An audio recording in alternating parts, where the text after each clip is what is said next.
Good morning, everybody. I'm Brian O'Connor. Good morning, sir. I am procurement manager for the town. And so today we're here to talk about the town of Davie and how we do our procurement process. Okay, our procurement process is how we do business with the town. So how many people are doing business with government right now? Just kind of a quick show of hands. Okay, so you're doing bids or you're pursuing bids and stuff like that. How long have you been doing that? 12 years. 12 years? Okay. A year? 4 5 months. Okay, so you got a whole range here. So, gonna kind of start off with a little quick background about you a little bit, so I know on some of those things. Where do you find your bids? For us, is I have different avenues that sending me bids, and I have different people working on bids for me. Okay, so As well. you have people looking and finding and searching and stuff like that? And I have things with the county, so they send me everything they have going on. Notifications and stuff like that? How about you? Plan Hub, the mayor started on fire. Okay, you're on a good start.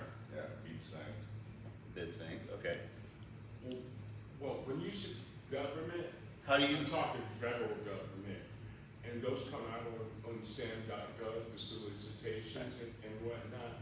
I'm looking to break into the local government for the reason that it's difficult to find people in Oregon that you can rely on, especially if you're putting your name behind their performance. So, well, you're in the right seats today. Yes. Okay, because that's exactly what we're talking about. I'm going to talk about, in general, a couple of layers here. I'm going to talk about the town of Davie, okay, the town of Davie and how we do business. But I'm also going to talk about, because I also participate in the Southeast Florida chapter of NIGP. Ever heard of that? No? So, We'll talk about that in a little bit too. But that is an organization that makes up about 52 organizations around the Tri-County area. We all work together. We are not private, obviously, so we don't compete against each other. We collaborate with each other. So that helps. There's a lot of ways to communicate, and I'm going to share some of those things. And there's something coming up in April that will be also, yeah, Jeff Marcella will give me the answers on things. And she's a find a friend here, or phone a friend. So, but anyway, there's some things that are coming up in the future that will help you as well on local government, county, and how we do business in general on government side. So that we are asking you to follow our instructions and to bid as we want it by our specifications. We're not looking for variation. We're not looking for anything for you to propose upon. What it comes down to is a price component, okay? That is about price. It's not about the stigma of the lowest price, okay? That's one of the things I want to clarify all along. Government, you've heard the stigmas all along about low bid, things of that nature. We look at the lowest responsive vendor, okay? We don't look at just a low dollar price. We do an analysis to determine if you're the lowest, are you responsive and responsible? Did you provide us all the information, and do you have the background to you support that service, okay? Talk about janitorial companies. You know, you're just starting up. Do you have the staffing? Do you have the capability of providing an account that can cover multiple facilities throughout the town? We have, help me out, Leona, about 42 parks around here. Yeah, around 42 parks. We don't clean all of them, but we clean a large portion of buildings and facilities. And so that is a huge contract. Can you handle that? You know, it's pretty big. You gotta have staffing for that. You gotta have the materials, you gotta have the resources. So you gotta look at those kind of things and say, do I do that? It's not about basically jumping into the pool and saying, hey, I'm gonna go for that, and I can't keep up. I'm pedaling as fast as I can, and you're gonna set yourself up for failure. You gotta kind of gauge that kind of for yourself. So we try to look at that as well, because we understand cleaning businesses, and again, I'm gonna kind of break it up, is a tough industry. You're very tough, you have a tough industry because of staffing, you You have a tough industry because of quality control and things like that. And like I said, staffing is probably the hardest thing that I've seen as far as turnover with you guys, all right? And that's what we see. But it also comes down to is biting off them more than they can chew, that we've seen in the past. And it happens. Basically, we see all of our facilities and they're not getting done the way they should be done because they gotta get to the next facility, and they gotta get to the next facility, and the staffing comes to play with that. Things are not being done by the specifications. So, again, you gotta look at those details and be able to bid on those types of things, such as dusting, mopping, sweeping, all those monthly, daily, weekly activities. So, again, bids are very specific in nature. We're gonna tell you, yes, sir. So I had a question, and that is the IGP, and for me to equate, I'm gonna use what I know relative to government. Okay. Federal government contracts. That would be like a scope of work. What I'm hearing you say is that you have a quality control, and it's broken down, basically itemized, whether it be sweeping, mopping, clean, whatever the case might be. But I hear your major concern is my capabilities and my ability to perform a service with extreme excellency. So I'm gonna go back and maybe you can help me, Brian. I'm trying to keep my questions minimal. No, that's fine. But this is my first Yeah. interaction with local government. Mhm. And, cause I'm trying to keep from having to go to Oregon and Los Angeles Right. and all that good stuff. I'm getting a little bit more mature now. And, that limits me. My question would be though, here in South Florida, when it comes to all of the local governments, all of the local, whether it be Palm Beach or whatever the case might be, is it basically the same format? No. Okay? A lot of times, they will do what's called an ITB, and they will spell out exactly what they want, the schedule they want, Yes, sir. and then we have the secondary, which opens door number 2. So basically, that's a request for proposal. So a request for proposal is, we'll give you the basic fundamentals and tell you, we need the building cleaned, okay? We need to have the generals, and then we want a proposal from you, because again, you know your businesses, right?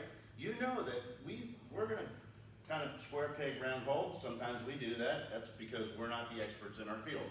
So we'll write a specification, or we'll write something that's too tight and it doesn't fit. You're like, you don't need to basically clean the floors or wax the floors every week. You need to do it, once a month, or you would know that. So again, we let you drive some of those to say what you're going to do for this amount. These amount of people it needs to be to clean this, okay? We could put in there, you gotta have a minimum of 3 people. But you don't need a minimum of 3 people, you might just need 2 people. So again, we look at it from the perspective of we are not the subject matters and you are. So that's where you have your 2 differences. We let you drive the proposal, and we let you say, as an expert, this is what it takes to clean this building, and this is what we're gonna tell you, and this is but we're gonna tell you performance standards.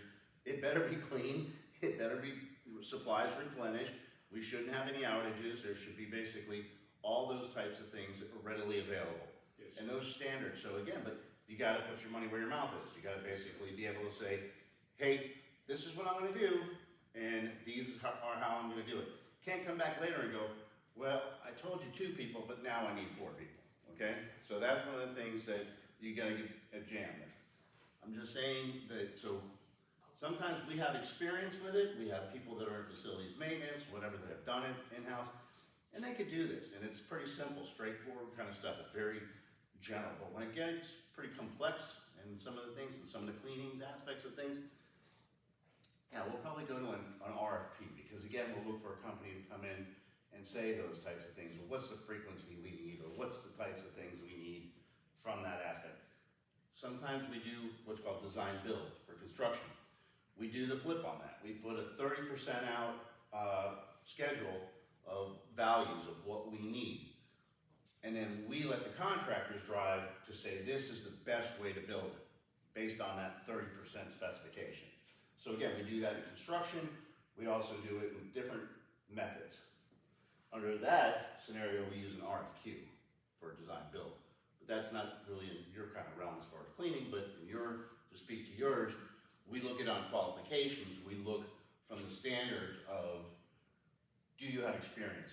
What's your, show us past performance. Look at those things, and we will do that with anything we look for is past performance. How have you done services in the past? When I talk about taking that low bid, you know, that's, we want to see your past customers. We want to know what you've done. We want to have that experience so that we know that you're not coming in on the first time with a mop bucket and a bucket of water and expect to do all the cleaning and services for everything. That's not going to happen. Sorry, Mr. Sure. Bryan, No, that brings me to another question. When you're talking past performance, does it, or is there a penalty? All of our past performance is multiple states. Does that make a difference? No, it doesn't. It doesn't always make a difference. Sometimes it does. Knowing the local terrain, knowing the things like that for, you know, outside service. For yours, cleaning is cleaning in regards to those types of services. I mean, if you do a cruise ship or you do, you know, things like that, same thing. You really, you know, that kind of nature of yours is. Now, I would give you an example of something that might be by locale. One, the fields we put out there for the soccer fields, okay? Soccer fields out there, you would think artificial turf, how different is that? Well, artificial turf is completely different because there's heat components to South Florida versus the northern.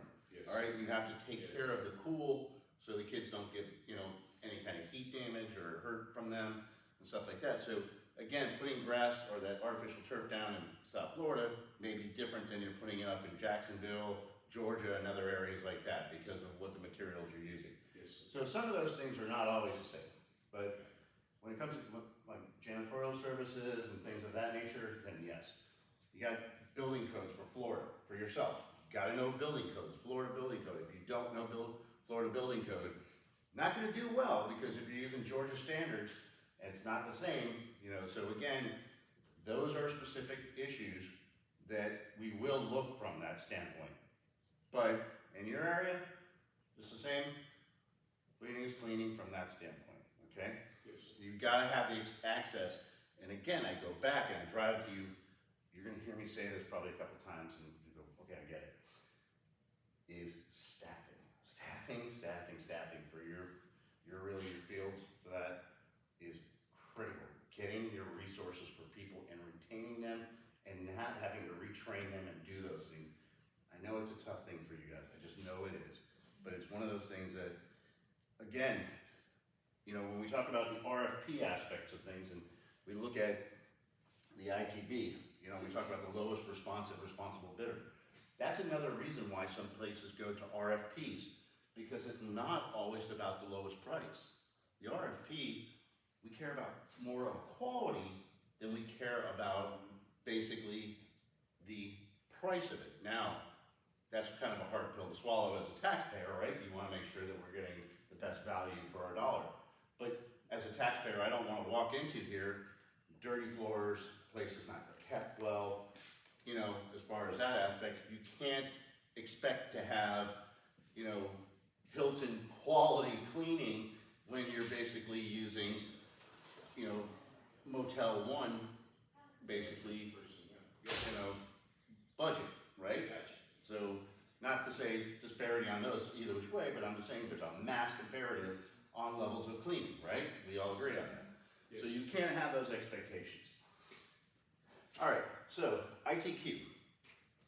ITQ is really our informal process. This is where it's basically up to $35,000. We're doing small level services. Sometimes if we would do, and I'll speak to maybe a construction project that we're doing for a smaller project that we're doing that's under $35,000, we don't have to go through all the extra pomp and circumstance.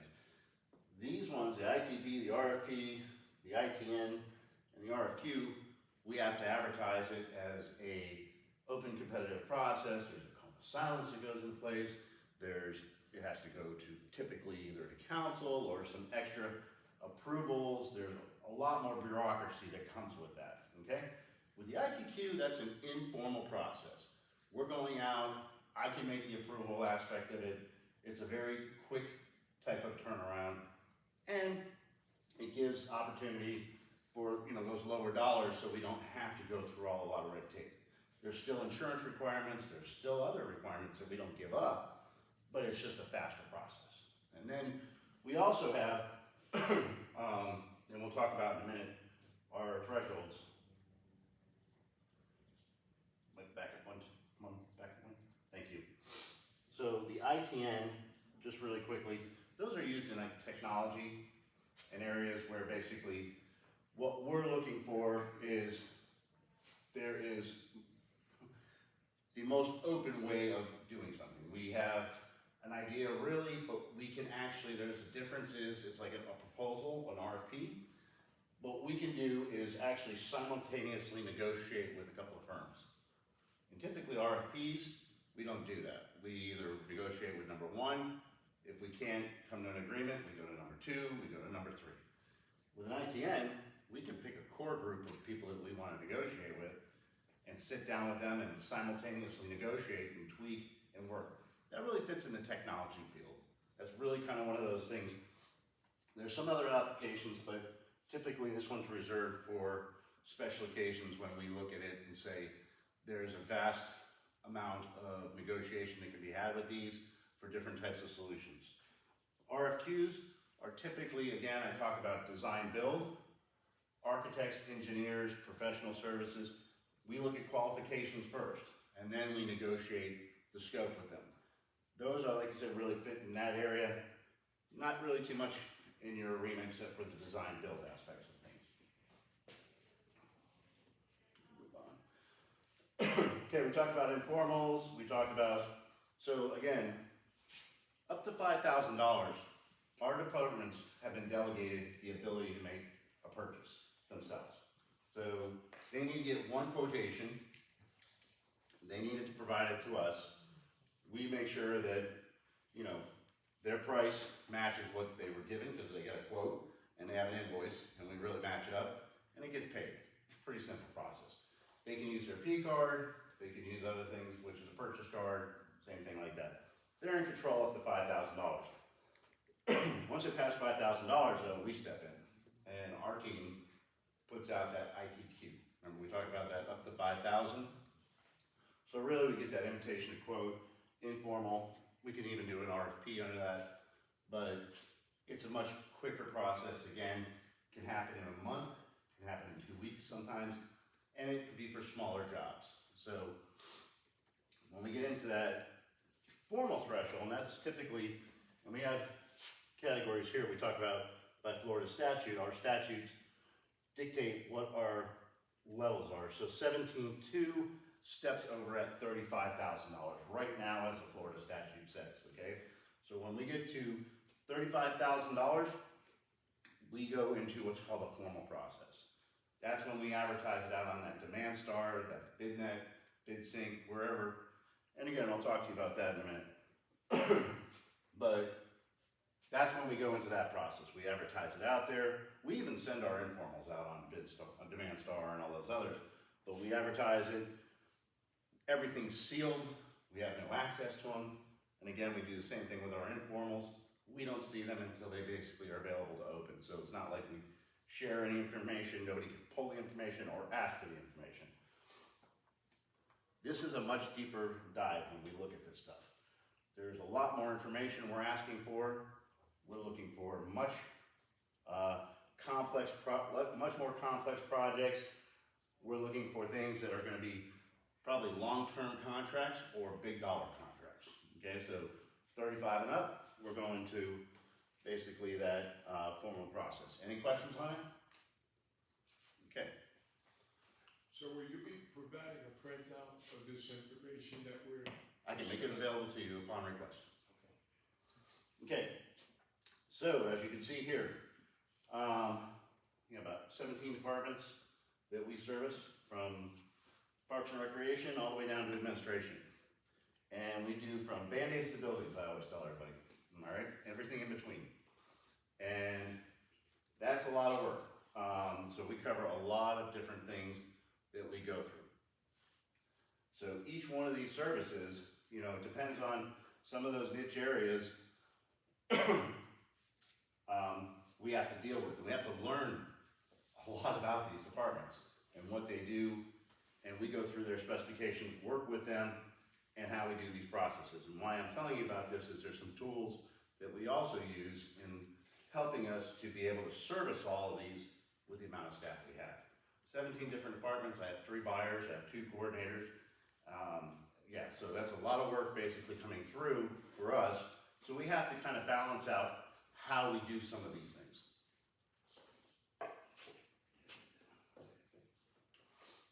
Okay, so we talked about, you know, the town's website here, as far as lovely picture of myself in my younger days when I looked, you know, so much skinnier and had hair. So we do have basically our bid notice board. It's kind of up here in the top corner, sorry about that. It actually takes you to all of our website has a lot of content, okay? It has a lot of content. Our goal is to have all the documentation out there for you during the process, except for when it's shaded by chapter 119. Does everybody know what chapter 119 is? No. Nope. Okay, you know what chapter 119 is? Yeah, okay, all right. I'll take that as little, but Yes.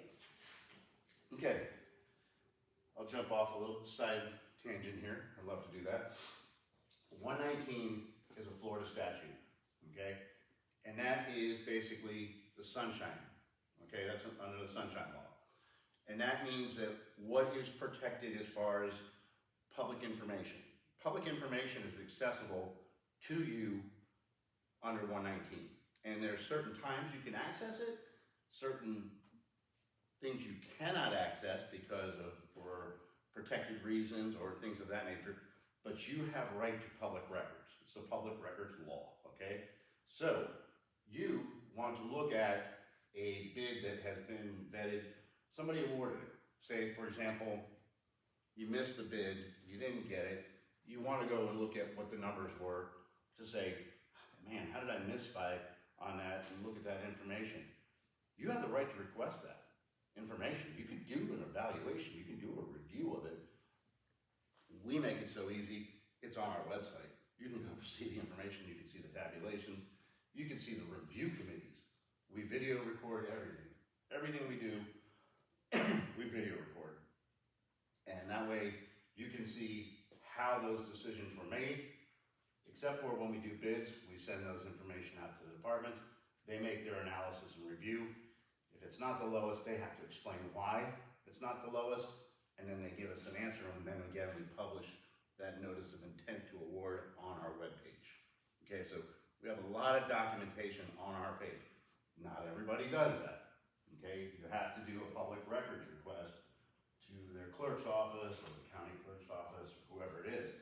A lot of times you have to do that. Town of Davie, we don't. We just put it out there, we make it available to you.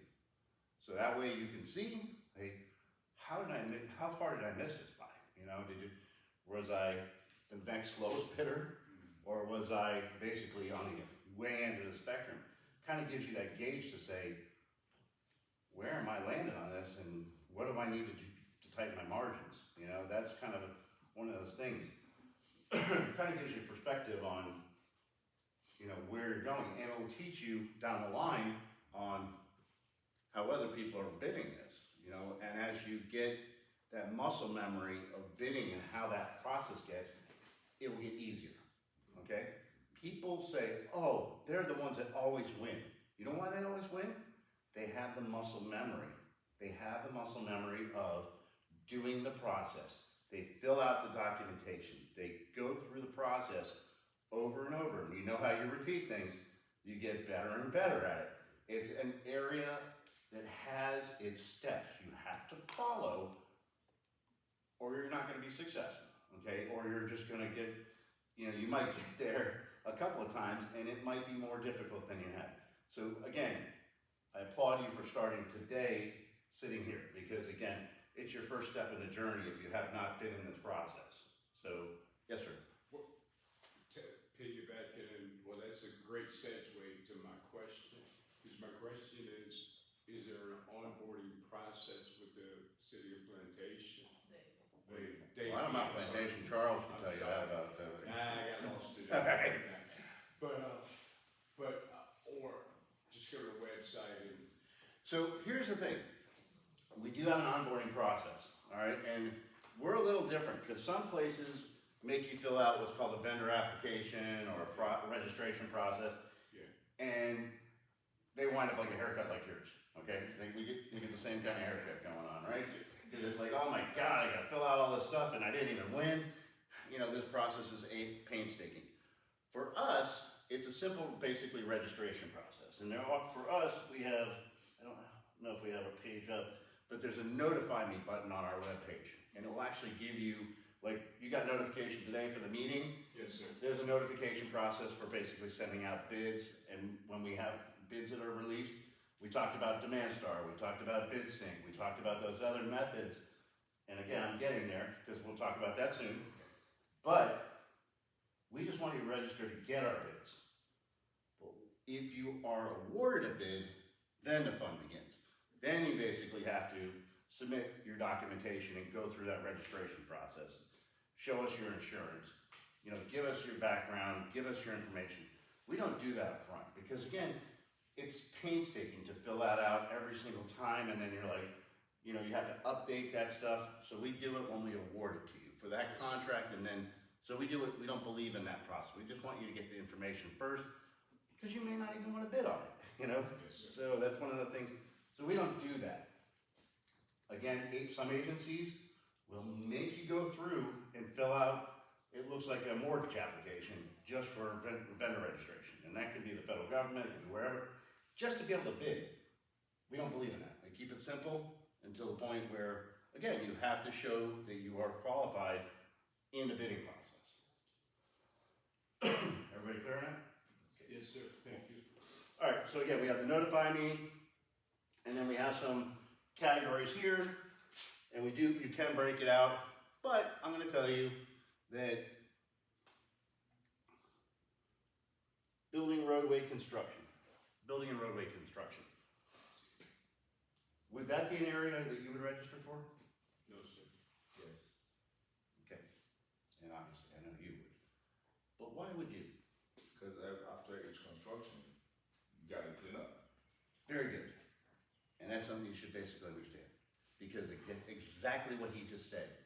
There's a building coming online. Guess what? They're gonna need to clean it. There might be a bid opportunity with the town down the line. Or the contractor that's doing the work may need you to do the cleanup. So basically they can stage it for the TCO, right? So again, some of those things you gotta think outside that box when it comes to that is, so maybe you might not, you talk about the federal government. I like to use, there's an analogy, and don't laugh, because my staff laughs at me all the time. There's a movie called War Dogs, all right? Anybody seen War Dogs? War Dogs was with the federal government. It doesn't talk about the whole pie. It talks about pieces of it, and basically sometimes it breaks it down to that.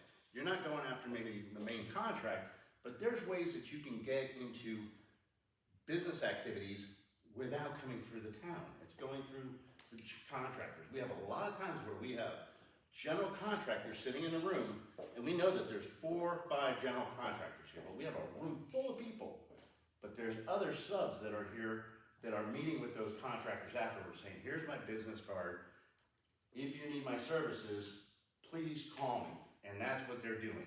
Because it's big, again, that connectivity of, hey, this is something that may need my services down the line. So it's not, maybe that's prime contract that you want on that aspect, but you may get it. And then again, you might develop that relationship and become basically their go-to for different types of things. They worked out great on this job, they're gonna call me again, and they're gonna call me again. So it's not always, about basically, it's about relationships too, and how you can take those from there. Again, consumables, equipment, fire, things of that nature. So those are the types of services in those categories. But I always like to talk about the building and roadway construction because again, most people don't look at that perspective when it comes to that. That's one of the things that they miss because furniture people, other things of that nature, like, oh, well, I need a building and roadway. But again, you gotta put furniture in a building, right? You gotta do that, you gotta do different things. And sometimes, as a general contractor, you need those services to be able to do the FF&E, the furnishings, and all those other things like that. So, again, just expand your mind on that stuff. Okay, we have Supplier Central. Again, Supplier Central is information that we have a webpage here, has some basic information. Again, e-bidding through DemandStar, how we basically auction stuff. It's just general news that we use. This young lady that's sitting in the second row here, Kiana, she helps us. She's our intern. She basically updates this information, helps keep our content current in regards to how we're putting out information, training sessions like today, different things like that. So again, it's always good to check it. Some of the upcoming projects that we have, for services and stuff like that. I don't know how it went last time we updated that one, but we need to get that updated. But again, we have some information here. We have a survey, just the same. So we didn't show you the whole page because we want you to go to it and, kind of give us, what you think in the survey. I appreciate it if you would do that. And then, some FAQs that we also have here. All right, so currently the town is using DemandStar still, I say, because we have a couple of different platforms we use. We use Civic Plus. We use that notification piece that we send out on our town website. We're using DemandStar. We were using Bonfire. We're stepping back away from Bonfire. And we are looking for either another product. We're either going to look at BidSync, or we're going to be looking at what they're called Periscope now, or OpenGov. But those tools are important for us on how we broadcast out. And DemandStar is free for us. There's a minor charge to you, but again, it's really insignificant in a big scheme of things. It has a larger base of push for us. It works, but it doesn't do all the tools we want it to do for internally. So again, we're looking at, we engaged with Bonfire, and Bonfire actually acquired DemandStar, so we thought it would be progressively the next move. It's not working out for us. So again, we're currently using it, but we're going to be going away from it. And again, our website has the information, but we are using DemandStar, and DemandStar actually gets from Bonfire, basically. So Bonfire feeds to DemandStar. So if you have DemandStar, you're getting the information from Bonfire as well. Just to let you know. Any questions on that? Because if you're not using services like this, you're not getting the local bids. Because again, there are other municipalities out there, and if you need, write these down. Like I said, it's either Periscope, BidSync, those are usually the common names that go together. There is Bonfire, DemandStar, there is OpenGov, IonWave, Bids and Tenders is another one. So again, this is kind of where I'm stepping outside and saying, this is the bigger picture of which ones we use, the platforms we use. And they push information to you, and send it by email. And again, you go through those commodity searches. So again, everything we get is through an e-bid response. We don't take paper anymore. We don't take paper. The days of that are gone. COVID killed that, which was the only credit I give COVID, except for some of the other things with the technology. But as far as having to race down the turnpike and be 5 minutes late, instead now you're sitting in your office and going, send. Beautiful thing.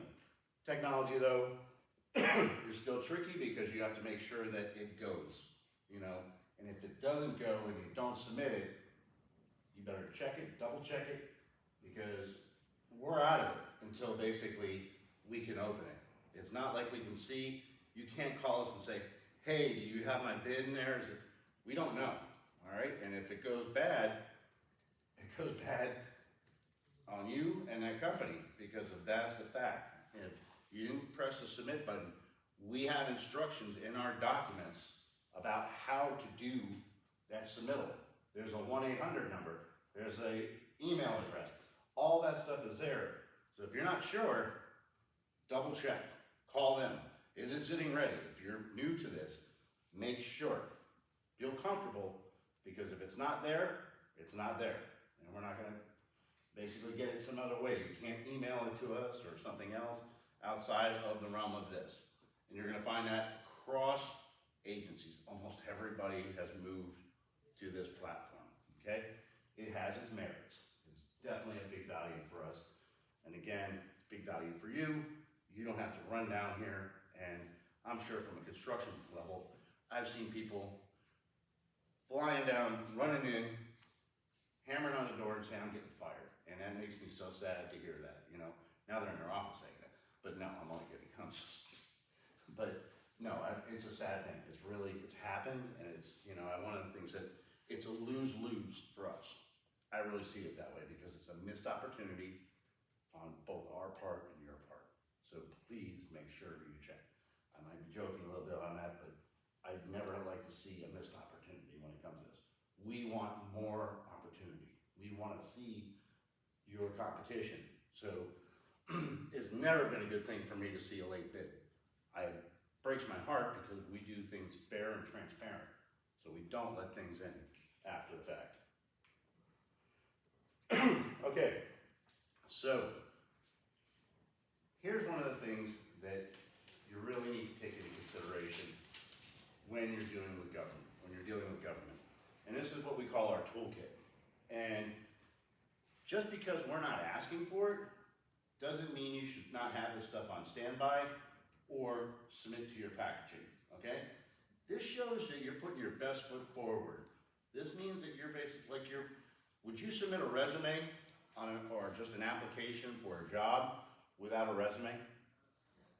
No? No. Okay. So this is your resume. This is who you are. This is about what you are. This shows your professionalism. This shows the company that you are. And just because the documents sometimes don't require it, stick it in there. It tells us more about you. Back to responsive, responsible vendors. We will give you copies of the presentation, so you, like I said, you can get them. So no, it's okay. I mean, you can take pictures just the same. But again, this helps you to professionalize your solicitation. I've seen stuff written almost in crayon that has got submitted to us, and it was not exactly the best in it. How that can, checking your grammar, checking all the spelling. Make sure you have the name of the organization correct, not plantation. And right? Right? And Town of Davie. We are not City of Davie, we're Town of Davie. Okay, so that's one of the things, a lot of times people do find, replace, go, and we've seen presentations and documents that people, what does that show us? Okay? It shows us that you have lack of care of basically what you're doing in your submission. And how does that translate?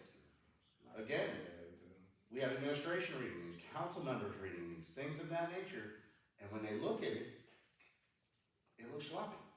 You want to make sure who's reading this is really filtering it down and saying, let's make sure it's correct. It looks professional. Again, that resume shines forward for you.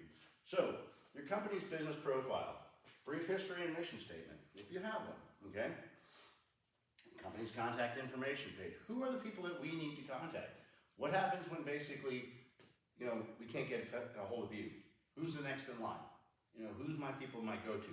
My project manager, the buck stops with you, let's get your number too, okay? So basically, we can reach out. So, you can build some boilerplate transmittal letters, just tailored for specific projects. assigned, who has assigned authority, basically, who has signature authority in your company?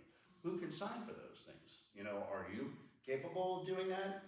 Your boss basically says, wait a minute, we're bidding on this project? I didn't know this. Make sure we know who's signing for this. Also on contracts, because later on, you signed a contract and your company said, yeah, he wasn't bound to do that. So a one-page profile of recently completed projects with color images. Pictures say 1,000 words, right? That's the old adage. Show us your best pictures. Show us that means a lot to see what actually you've done for things, how you've done things. Give us your best pictures that you've done. Your organizational chart, how big is that level? Who are the key players? Again, resume and key staff. What are they about? Certificates of insurance. Your insurance levels. If you're bidding in government, I highly suggest you look at basically your levels and look at the requirements, because you're gonna need to bring them up, okay? $2 million is usually where it starts. At that, umbrellas, coverage for automotive, workers' comp, all those things like that, you need to look at those to make sure. If you're small, you have an exemption. Again, workers' comp is a tricky area because of the exemption, and if you have a small staff or whatever, and that kind of is one of those things, some places, even though there's the exemption, you have to have the letter of exemption from it, okay? Just by going to the state and getting that letter of exemption. You should get that, okay? Because those are things that, again, some places might not accept that.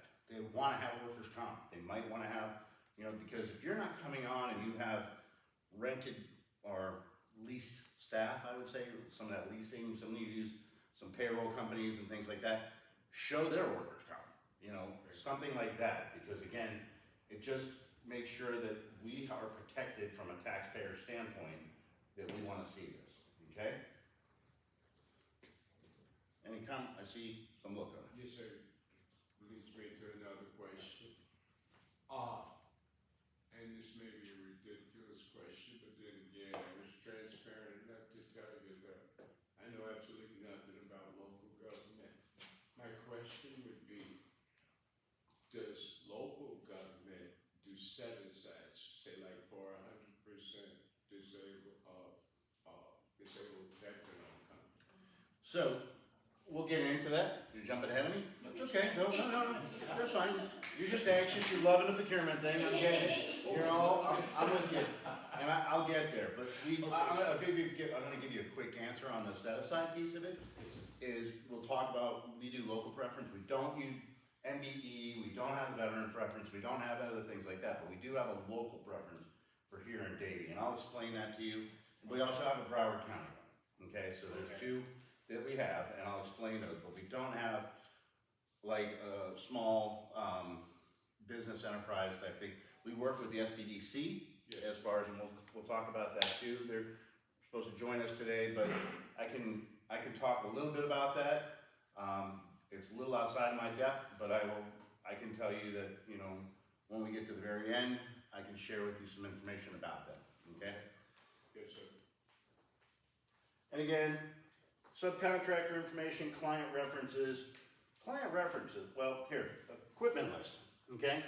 So we talked about equipment list. We talked about that mop bucket and the mop, right? Yes, sir. Right. Yes, sir. So basically, you got a landscaping company, and you come in, we have right-of-ways.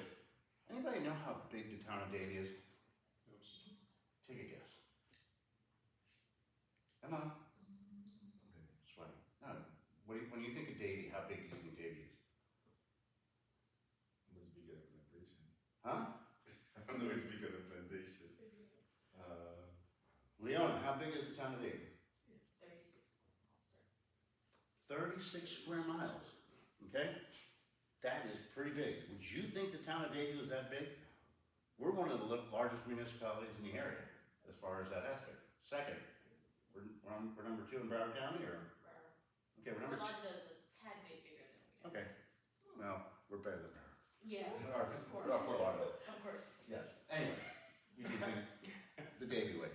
Anyway, again, if you're doing roadways for us, and you're coming in with one truck, a trailer, 3 lawnmowers and a goat, it's not going to basically be able to cut our grasses on our roadway, okay? It's not going to happen. You're gonna have to have your equipment. You're just gonna show that you have that equipment, so you're the responsible party. You're not gonna build your business on that, hey, I won the bid, now I'm gonna go out and buy 45 lawnmowers and try to figure out how to use them the second day on the bid of cutting the grass. And, so that's not gonna happen. We're gonna look at the experience, we're gonna look at that. But again, showing us your equipment, we know you have the trucks, the capacity, the capabilities of doing it, and it's not gonna be a delay for us. Again, who are your subcontractors? Your client references. You know how many times we get people that put in their clients and we get no answers back? Let them know, hey, I'm gonna be putting you down as a client reference. Can you please? We know that you're gonna get your best clients basically to give us, but we'd like to at least hear from them a little bit. When we hear nothing, we're a little like, do these people really know you? Do they even, because we've had that too, where we finally caught up to someone and they're like, yeah, we don't even know who they are, okay? So again, when we do that, we become like, what's going on here? Is it a real client? So again, make sure when you're getting a client reference, have them on standby. Make sure that they're available, because we do client reference checks, our departments do just the same. And again, back to your subcontractors. Yes, sir. Yeah, no, go ahead, that's where I was going. Okay, so your subcontractors.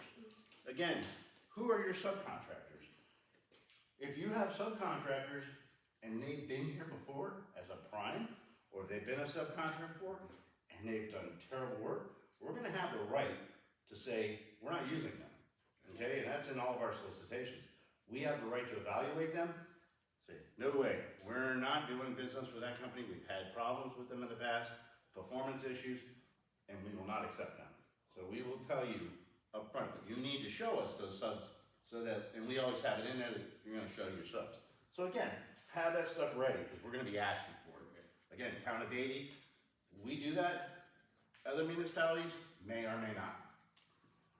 Copies of all your license, certifications for primes and subs. If you have our, general contracting license, if you have electrical, anything of that nature, any type of licensure, then you need to basically be putting it in a packet, be ready to be putting that. And again, they might not even ask for it. You might even have a special license for your chemical handling, okay, for things that you guys have. Put it in there. It shows your responsibility that you've, done that type of activity, okay? So, any questions? Everybody's got the toolkit, getting ready to build it? Bob the Builder kit? All right, cool.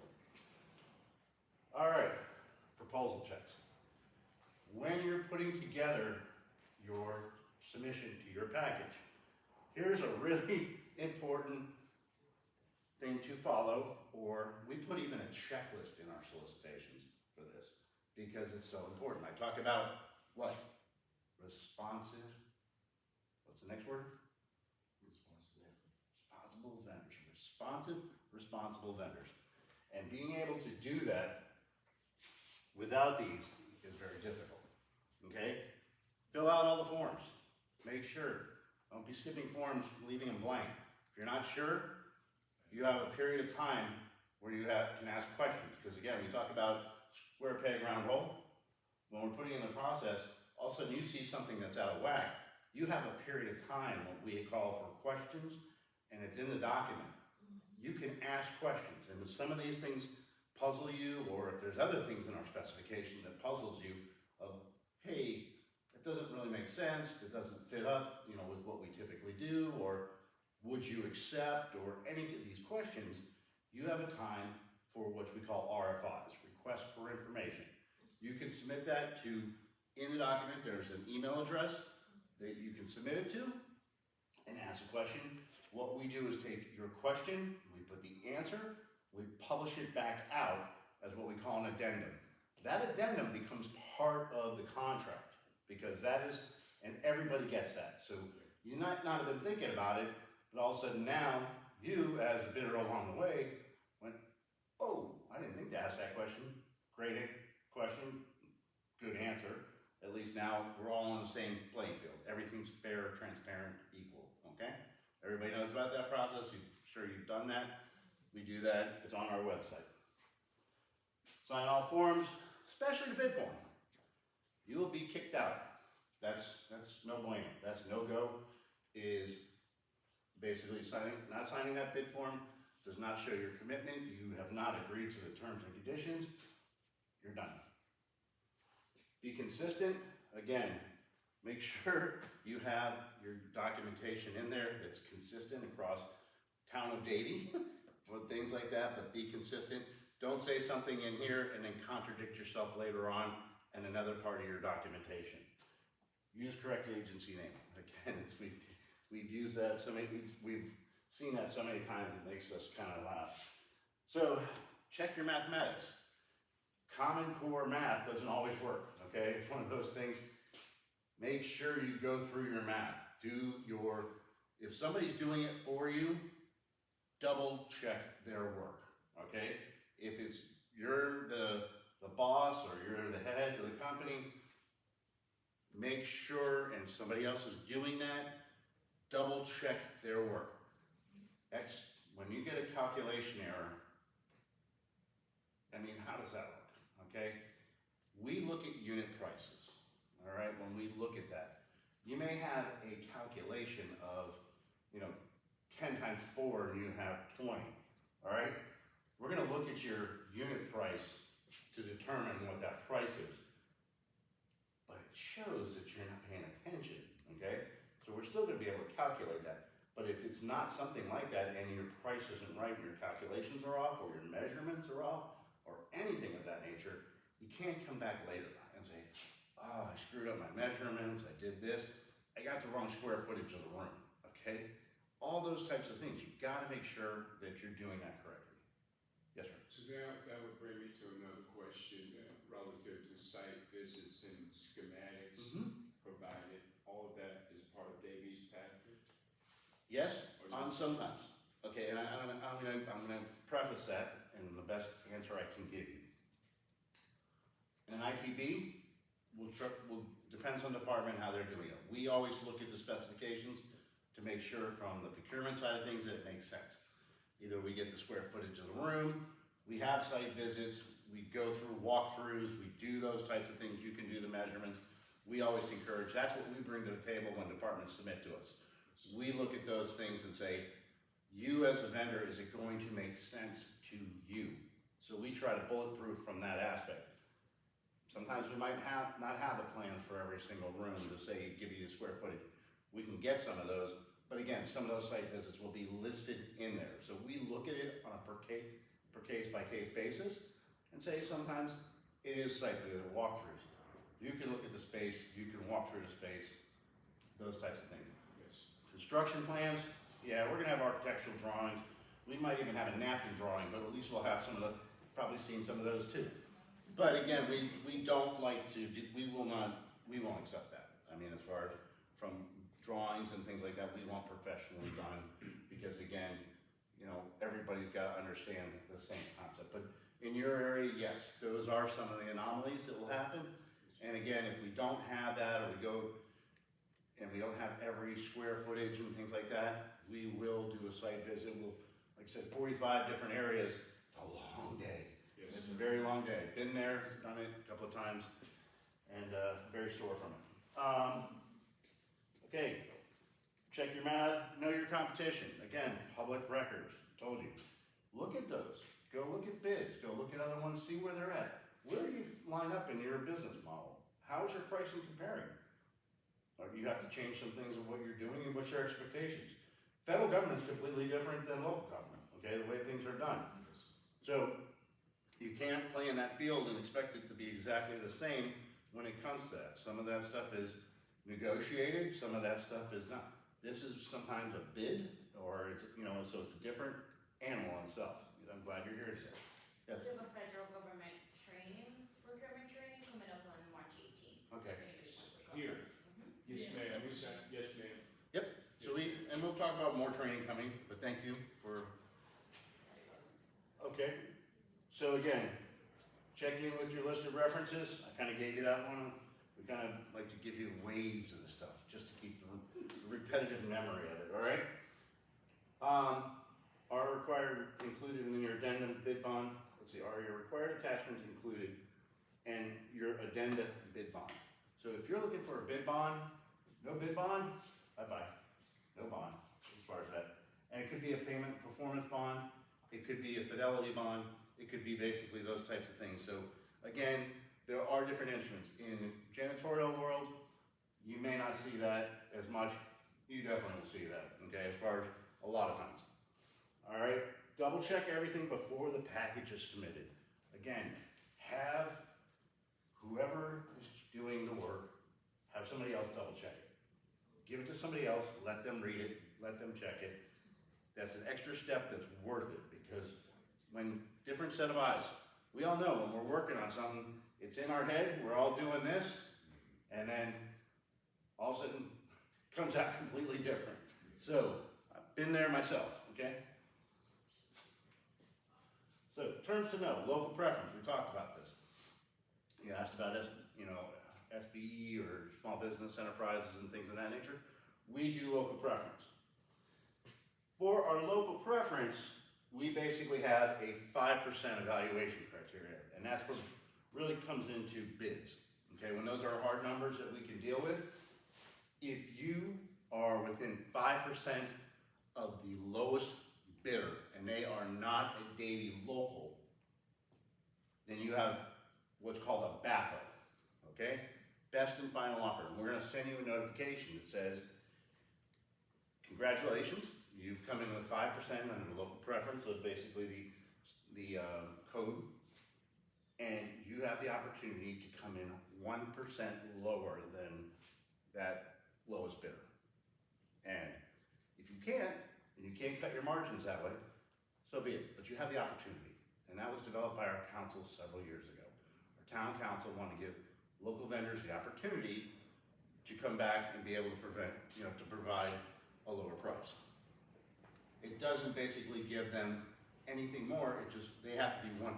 I think it's probably one of the best local preferences that I've seen anywhere. It's one of these things, and I didn't even have any creation in it, okay? But it's fair for the taxpayer, and it's fair for local vendors. It gives incentive from a local vendor in Davie, and it also basically gives the opportunity for basically someone to, I see a question. You? Yeah, well, my question would be, how often is that How often does it happen? process? Well, no, sir. So let's say we go through that. So I'm not a local vendor. I Okay. live up in Palm Beach County. But we have that case in point right now. So we are given the opportunity, and say I do take the 1%, but another vendor, a local vendor, you better shut up. A Davie vendor. A Davie vendor says, okay, well, I'll go 1% lower. So does it continue that way, or it's just a one-time process that happens? Or? Well, if it's a contract for 5 years, then it lasts for 5 years. No, sir. No, Mr. Brown. That's not what I'm saying. I'm talking about the original award. You see what I'm saying? Is there a bidding war that goes on? I'll go 1% lower. You cannot go. It's basically called a BAFO, best and final offer. So if you're here and you're local, and I don't know if you are or not, or whatever, I'm just saying, and he basically has that opportunity, and he comes back, then basically we're gonna award to him. And that's the contract, basically. It's not that, hey, you're gonna come back and do this. No, we're not doing that. He either could do it or he can't. And then basically he gets to submit that, we evaluate that, and then we determine, okay? So with Broward County, if you're in Broward County, you get a 2.5%. So we cut it in half. So your margin has to be within the 2.5%. That gives you a little bit more distance, but again, the council wanted to, again, take into consideration Broward County. So again, if you're, we have a Broward County and a Palm Beach County, basically, let's use that as an example, like you're saying. And basically, we're gonna come in and basically say to the Broward County, You have a 2.5% margin, you're within those 2.5 margin, we're gonna give them a BAFO. We're gonna let them basically, if they can't cut their margins, you stay as number one. If not, we don't go to number 3, or number 4, or anything like that. So, everybody understand that? Yes, sir. Okay. Terms to know. Piggybacking. Basically, everybody understand piggybacking? Yes, sir. Kind of a antiquated term. You were looking to change this in the future. I just think it's one of these things. People call them alternate source contracts now, ASCs, other things of that nature. I think we'll probably be moving in that direction. I've always kind of felt piggybacking's a weird term. Anyway, so what this, everybody's aware of what piggybacking is? Yes. Okay, have you done it, utilized it? No, sir. Okay, so if you're awarded a governmental contract, just say you're awarded from the Town of Davie, you're awarded by a unit price or something that you can measure, it's the same type of service that we're doing, okay? So if you have unit pricing for square footage, because there's a lot of things in your areas that are kind of hard to do from a piggybacking standpoint. If you've been getting square footage pricing, just say for example, you got, $10 a square foot to clean a building, all right? You can basically translate that over to another governmental name, okay? That's kind of hard when you're doing it to a specific square footage and it's this building is this amount of room, unless there's a way to translate it down. Are you following me here? Yeah, sure. So, because a lot of times they're gonna say, well, I don't care about you doing building A or B or C, they're not gonna be able to use that. But if you have like a square footage, that you can translate that $10 a square foot to basically another municipality, then they can utilize it. Because they can translate it to their $10 a square foot for those buildings. So there's some ways to do piggybacking that are advantageous for you as far as that type of service. Again, if you're building a very specific something and it's, like a security shed or something like that, and it basically can replicate it exactly, then basically it might be something of that nature. There's also a thing called job contracting. I don't know if you're familiar with job order contracting. Job order contracting is another way to be able to do, like, there's a couple of agencies that have gone out and done job order contracting. You and I can talk about it offline, but it's more in-depth conversation regarding construction. But they're piggybacking. And for those who are online today, just the same, piggybacking is where we have the ability to take another agency's contract and utilize it as our own. For example, we buy a lot of the same things. We buy a lot of different, like chlorine for our water, all right? Or our pools, different things like that. We also, when we bid it out, we get prices. Instead of us having to go out and recompete it and go through that 90-day, 120-day process, we can adopt a contract from another municipality with their terms and conditions of pricing as our own. And then we basically give you what's called a piggyback agreement.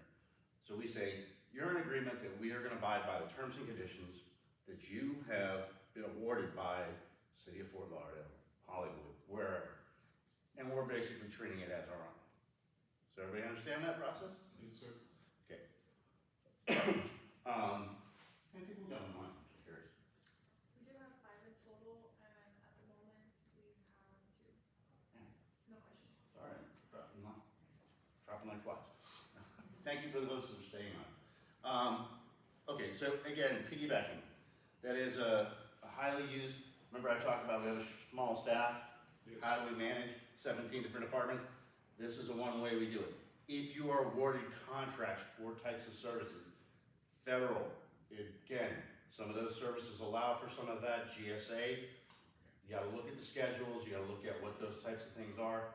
I'm not sure that they fit in that category, but again, if you're local, you've been awarded a contract for those types of services and you can square foot, wear that like a badge of honor when it comes to going into government, saying, I have a contract with agency X for basically this type of service. First time you're talking to a department person or a procurement person, they're gonna wanna hear that because a lot of times they're gonna look at that first. Not always the case, as far as, because it may be a very small entity and there's no way that basically that pricing is gonna make sense to us versus basically a really high volume entity where you've really cut those margins down. So it's not always that easy, okay? Yes, sir. So there's another thing when we talk about margins and volume, and basically cooperative purchasing.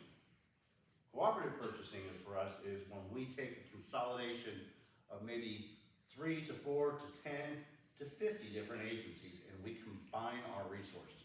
I tell you, like we buy sand, field sand for basically our baseball fields. We buy that and we buy that in bulk. And a lot of times what we do is we have 4 or 5 different agencies buying the same type of sand or clay or whatever we're doing. And we say, hey, we're bidding this out with the volume of all of those agencies to drive down those prices. So if you get 5 agencies, wouldn't you be pretty happy about maybe cutting that margin down a little bit more because you know that you have 5 agencies under contract? So again, that's what cooperative is. All of our resources are being joined together for one contract. So you get awarded one contract, that contract has 5 agencies on it. Pretty sweet deal, right? Yeah, of course. We collectively do that, enhances the quantities, coverages of the area, provided exposure to make sure the contract is worthwhile for the bidders. One thing that we also look at is coverage areas. We had this happen with one of our contracts for concrete. We ran out of roadway. They could only make it to an hour up the road, then the concrete dried, so they couldn't go any farther. Well, our co-op ran a little bit farther than an hour, so they couldn't basically do it. We didn't have any contractor there. So basically some of our agencies to the north basically didn't get to participate in the contract. So it just basically fell out that way.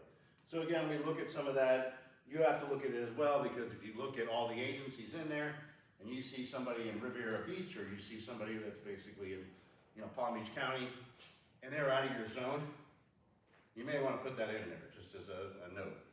Because again, it doesn't sound like any of you have that problem, but I'm just saying that if it's something that stretches too far out of that zone, you may want to think about it. It might not be equitable for you to be traveling to Homestead or traveling to, Northwest Palm Beach. Again, the Southeast Florida Governmental Purchasing Group, www.nigpsefl.org. That is a website you want to pay attention to, okay? That website is our cooperative, and it is also what I talked about, that agency with 52 different, coming in April. I believe it's the 11th. I can double check. Please do. April, as Marcel says right now, there is an event where we take those 52 agencies and bring them to one location, to Coral Springs Gymnasium. There's a registration fee for going, but if you can get basically to meet with 40 agencies in one day, pretty sweet deal, right? As far as now you're meeting with procurement people, you're meeting with end users, you get to talk, walk around, actually get to meet those people, hand out your business cards, show those contracts that you have, talk to them about your business, who you're doing business with, kind of things like that, so that you can actually do that networking in one day, kind of like a speed dating. It's one of those things that you get to see all of them, talk to them, get in their ears, say, hey, I can do these. I might not be able to do the whole job. I might be able to do small jobs, because sometimes like for example, I talked about that big bite, right? Town of Davie recognizes that sometimes that big bite doesn't always work. Sometimes we like to break it into smaller bites because it's more manageable for you as a company. And it gets more competition. We will break down janitorial. We've done it before. For one of our utility plants, we did just a utility plant for one janitorial service because, again, it has to stay clean, it has to have a focused care. It may not be, the whole thing, but that might fit in your profile instead of fitting in the bigger, in a gigantic profile. I don't know which one you are at without talking to you, but if it might be that smaller piece, that might fit better for you. We do that with some of the landscaping too. We have a landscaping piece over in our rodeo arena. There's a guy that just cuts the one rodeo area, and that's great for him because that basically lets him do other things. he can't take on all of the landscaping for the roadways, and he can't do all of the parks and stuff like that. So we just have one piece. So we try to take into consideration some of those and give smaller chunks for out to bid. Like we have Pine Island Ridge, that's done as a separate zone by itself. So basically it's a smaller area, and again, so we do look at those because we've had performance issues when we've given too much, and basically, but it takes more to manage it, because you have different companies now that you have to manage. So there's pros and cons to that too. You have one person to yell at, you have 5 people to manage, you know, that's a little bit more, so there's still that balance. It kind of has its offsets. Because when you have basically someone that takes on too much, or just by the nature of our business, so we do look into those considerations. So the trade show is April 11th, which falls on a Thursday. Okay? And if you go to that website, you can register there. And again, I'll repeat it, www.nigpsefl.org, and it's called a reverse trade show. So you as contractors, vendors, been to trade shows where you go and present your stuff and have other people come to you. We do it as governmental entities, kind of in reverse, and that's why we call it reverse. All right. We're getting to the end. Fundamental sound public procurement practices. We look at the best value for, you know, the competition. We want to make sure for the best value of the dollars spent for public funds. We are the stewards of public funds. We make sure that we do our fiduciary responsibility to make sure that we are spending tax dollars with the best amount of competition and value. Equitable, fair contracting opportunities to vendors, qualified vendors, have access to municipal market. Again, we put our bids out there, we make them available. That transparency side of making sure that we have it available for you to see without having to go through hoops and jumps and things of that nature. You have a right to see that information. Read up on chapter 119, okay? Know your rights when it comes to what you can see and what you can't see, okay? And if you submit things, you also have a way, if it's trade secrets, okay, that you can have that submitted and not have shown. Your pricing is not a trade secret, okay? I know you think it is, it's not, okay? There are certain things that are out there that are trade secrets that basically can be. And I'm not gonna go through the whole list of it, but I'm telling you, there are things that can be redacted in anything, but on that side of it, there's also information that's available to you that you may not have been aware of, okay? So that's, again, if you want more information about that, read up on 119. You can call me, ask me. I'm not the foremost expert in 119. Our town clerk is really, from that side, the foremost expert in chapter 119. But again, we put out on our information, on our website, our videos of our review committees, our openings, everything like that. So we show you as much as how we can transact business with the protection of 119, okay? A quick question, Mr. Bryant. Now, earlier you alluded to the fact that everything that you guys did was recorded. So if I wanted to go back, it gets to be rhetorical, but if I wanted to go back for retention purposes, it's been a great presentation, especially from somebody that you knew. But if I want to go back, it's my question. Today's stuff is gonna be online. Cool. Yeah. What I'm No, absolutely. It's gonna be a couple places. These We can ladies send out an email to everyone who registered for today, to send them the link to the YouTube as well as where this will be available. Yep. Cool. you know, it's great to rewatch on Friday nights. I mean, Yes. instead of Netflix, you know, it's one of those things. Yes. I could do a whole series and stuff like that, you know? Right. Right, exactly, yeah. Right. Right. I might figure that new one called Royal Pains, you know? I might be somewhere in that one. I think Leona knows that one. All right, sorry. Get myself in trouble all the time. Transparent. Okay, again, back to public confidence, improved ethical conduct, maximum disclosure benefits, you know, to the public. And again, that transparency is important for us. We want to make sure The last thing I'm gonna talk about, and this kind of falls into that, and I'm not a huge advocate for this, but I'm gonna tell you, you have rights as vendors. When you see something, when you've gone through a competitive process and you feel you've been fouled by something, read through the document and make sure that, again, you have access to 119, you have access to those documents at the appropriate time.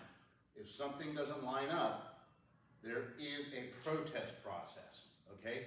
You can't throw out protest things that were basically, hey, they suck, I'm better.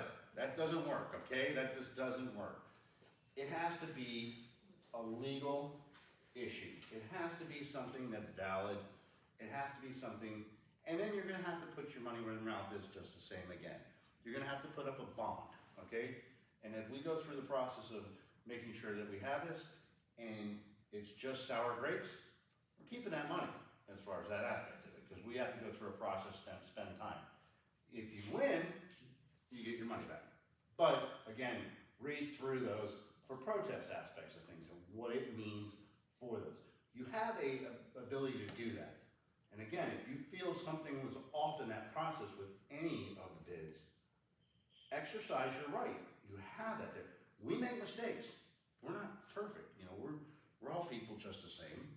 And if we miss something, I can tell you I've learned from my mistakes in the past. Where I missed something in a calculation or I missed something before, I had a contractor come back and say, you know what? We're gonna go take a look at this again. We went back, we took a look at the calculations and realized, you know what? They were right. And we rescinded that recommendation and we reversed it and made that recommendation.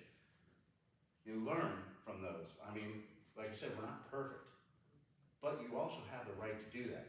But if it's something that's just basically like, you know, I'm better than them, and that's really not, you gotta have some concrete stuff to go through that. And there's reasons for what you can protest and what you cannot protest in ours. Okay, so just beware of that. And that's what a lot of this stuff has been, from frivolous stuff, because people will stop the process. And also the governmental agency has the right, if we're in a jam, we can push it through, okay? And that's a hard call. You know, but, and I'm telling you, most of the time we won't like to do that, but if it's an urgent issue that we have to have done, we may push it through anyway. Government has a lot of latitude with that aspect of it, but you still have the right to speak up on those types of things, because again, and I'm not talking just about Davie, I'm talking about in general, because again, sometimes things may make you scratch your head. You can find out your information, get your facts. If you feel in your gut, back, you know, something's tingling there, hey, this doesn't feel right, you have the right to do your research, okay? Can I ask a question? I don't know if you can answer this. When you guys put the solicitations out, prior to award, has that money already been allocated, or is it allocated once the award has been given? Okay, good question. So we do budgets from year to year to year. Yes. Okay? So when it's services like your own, we allocate on a yearly basis. Gotcha. You get awarded, we have a 5-year contract for cleaning, okay? Yes, sir. We have the budget, we know what we have for this year. Most likely, we're gonna follow suit because we have that contract in place for next year and next year. It has to be approved by the council. We have what's called basically, like an allocation of funds in our contract, that we have the right to cancel the contract if it basically is not appropriation of funds. So basically, we could, in year 3, cancel the contract because we no longer have the funding for it. We could do that, we could terminate for that. But each year, we do have it. For a project, like a construction project, that doesn't work that way. Those are capital projects, and that money is set aside, approved under a budget, and that money is earmarked, and we ask for basically a purchase order to be encumbered for that money, so that you guarantee that you know that you have that money in place. But for service type contracts, they are on a year to year. We're not gonna, you know, we may cut back services, you know, I mean, who knows with the economy, what happens with time. We may have to add, delete services, we may bring in basically some of our own internal staff to do some areas and lean those back. But to answer your question, you know, it's on a year-to-year basis. Gotcha. And again, any information here, we have, you know, we use a bids number I talked about for your addendums, our telephone number. It's our website for procurement. That's it. Okay, any questions? I know, anything? Nope?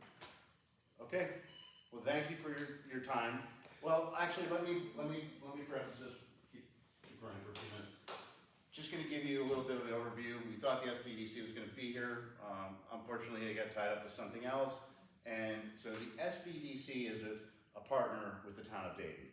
And they're a group that basically works under FAU.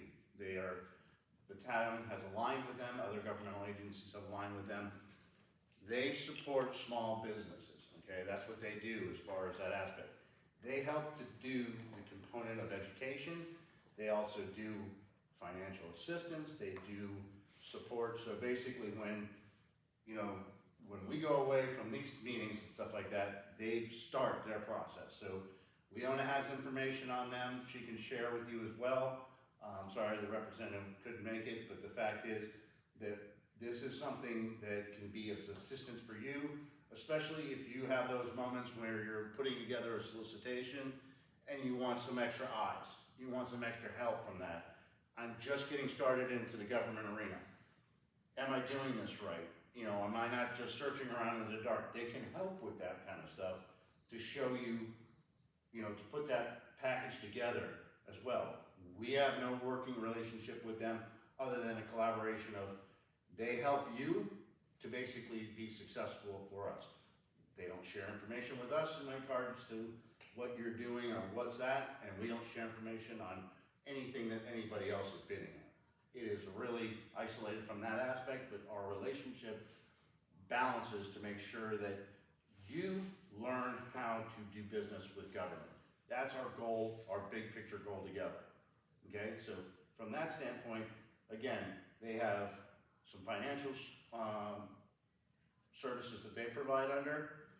They have support for education, for training on submittals, how you're putting your documents together, the things that I talked to you about in that package, how to build those toolkits, do those things.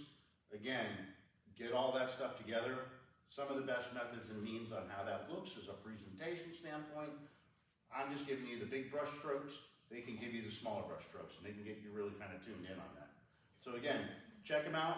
They might be worth, basically, we will be having them here again in the near future. I'm looking at another class that's coming up in the near future as well.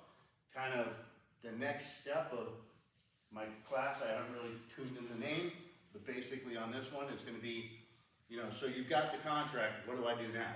Okay, because that's going to be my next series of classes that I'm going to start doing, because it's great once you get a contract. Now, how do you perform with that contract?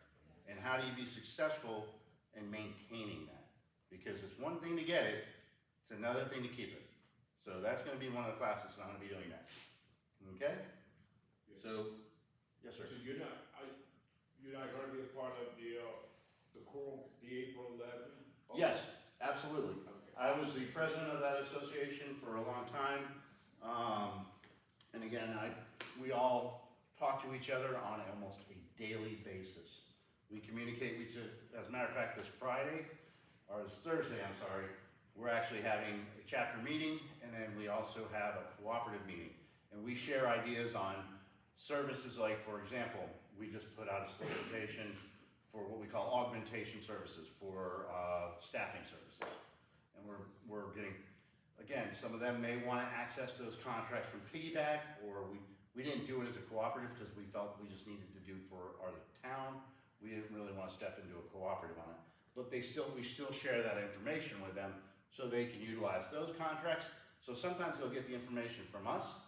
And again, if you're going there, you can flip side that and say, hey, I have this contract.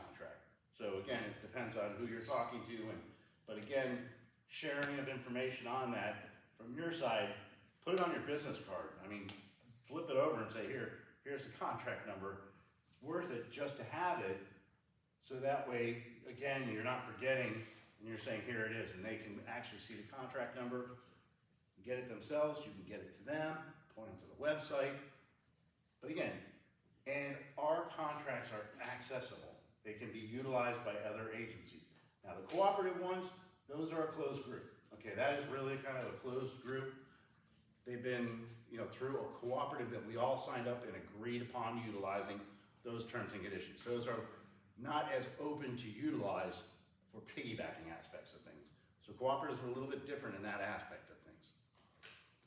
Okay? Anything else? Questions? Thank you for coming. I appreciate it. I look forward to seeing you again in my next class.